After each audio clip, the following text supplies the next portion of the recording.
আজি নগাঁও সদৰ সমষ্টিৰ মনোনীত প্ৰাৰ্থী শান্তনু শৰ্মাই কংগ্ৰেছৰ নিৰ্বাচনী ৰেলী এখনি অংশগ্ৰহণ কৰে। বৰবিটি গাঁও পঞ্চায়তৰ সকলো ৱাৰ্ডত ঘৰে ঘৰে গৈ প্ৰচাৰ অভিযান চলায়।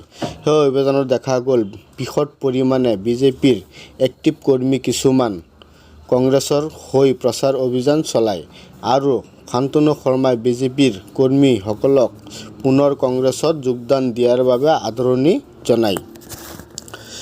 আজিৰ নিৰ্বাচনী প্ৰচাৰত দেখা গ'ল এইবাৰ সদৰ সমষ্টিত কংগ্ৰেছেই বিজয় মুকুট পিন্ধিব।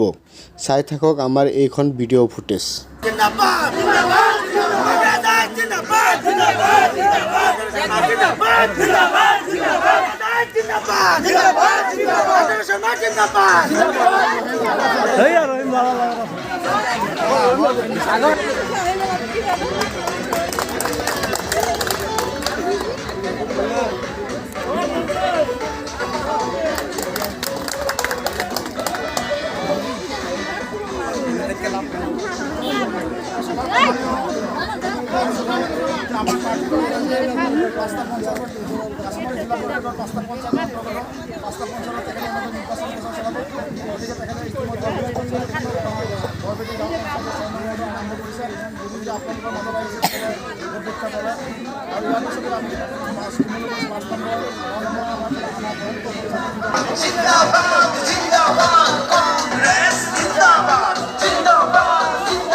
পিছতো যদি তেওঁলোকে এবাৰ চৰকাৰ গঠন কৰিব পাৰে তেতিয়াতো অহা 5 বছৰত আপোনালোক শেষেই কৰি দিব, একোৱেই নাৰাখিব।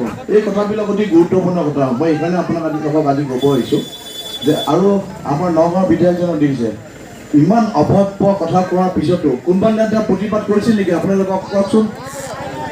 লংগি দাড়ি টুপি মুছলমানৰ ভোট নালাগে কয়, তাৰ কোনোবা প্ৰতিবাদটো কৰা নাই। আৰু সেইকাৰণে মই কৈছোঁ, কিন্তু নিৰ্লজ্জভাৱে তেওঁ মুছলিম সমাজৰ ভোট বিচাৰি এতিয়া গাঁৱে গাঁৱে ঘূৰি ফুৰিছে। আৰু এইবাৰ যোগ্য প্ৰত্যুত্তৰ দিয়া এইটোৱে উচিত সময়। আৰু মই ভাবোঁ আপোনালোক সকলোৱে এইবাৰ সচেতন ৰাইজ, এইকাৰণে আপোনালোক সকলোৱে এইবাৰ হাতৰ ছবিত ভোটটো দি জয়যুক্ত কৰে যেন। দ্বিতীয় কথা হৈছে, কংগ্ৰেছ দলে এটা দল যি নেকি গৰীবৰ কথা চিন্তা কৰে।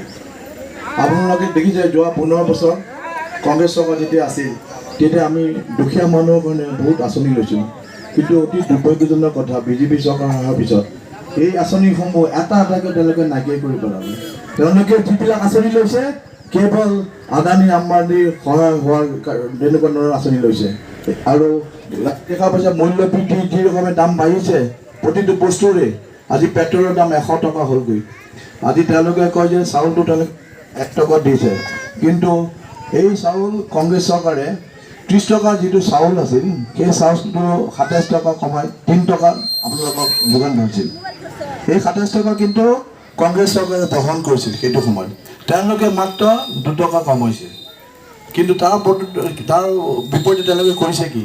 তাৰ বিপৰীতে তেওঁলোকে কংগ্ৰেছ চৰকাৰ দিনত কেৰাচিনৰ মূল্য আছিল প্ৰতি লিটাৰ 15 টকা, এতিয়া তেওঁলোকে কৰিলে 50 টকা। ৰন্ধন গেছৰ চিলিণ্ডাৰ কংগ্ৰেছৰ দিনত আছিল 390 টকা। আৰু সেই সময়ত যেতিয়া 390 টকা হৈছিল, দিল্লীত এই বিজেপি নেতাসকলেই দিল্লীৰ ৰাজপথত ধৰ্ণা দিছিল, জেল ভৰা আন্দোলন আদি কৰিছিল। কিন্তু এতিয়া দেখা পাইছে যে কিমান দাম হৈছে ৰন্ধন গেছৰ। 900 টকা, আৰু এইটো 1000 টকালৈ হ'বলৈ গৈ আছে।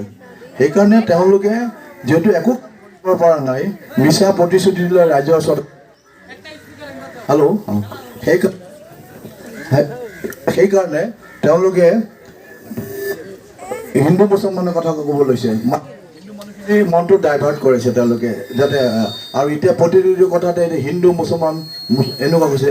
এতিয়া আজমল চাহাবৰ কথা যেনেকৈ এটা মোগল আক্ৰমণ কৰিছে, সভ্যতা সংস্কৃতি।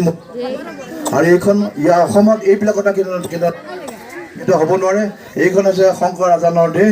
আমি সদায় মিলা প্ৰীতিৰে আছোঁ আৰু আশা কৰিছোঁ যে এইবাৰ যদি আপোনালোকে কংগ্ৰেছ দলক ভোট দিয়ে, কংগ্ৰেছ চৰকাৰ হ'লে এই যিবিলাক বিভেদকামী শক্তিবিলাক আমি পৰাজয় পৰাভূত কৰিম। এইখিনি কথা কৈ মোৰ বক্তব্য সামৰণি মাৰিছোঁ।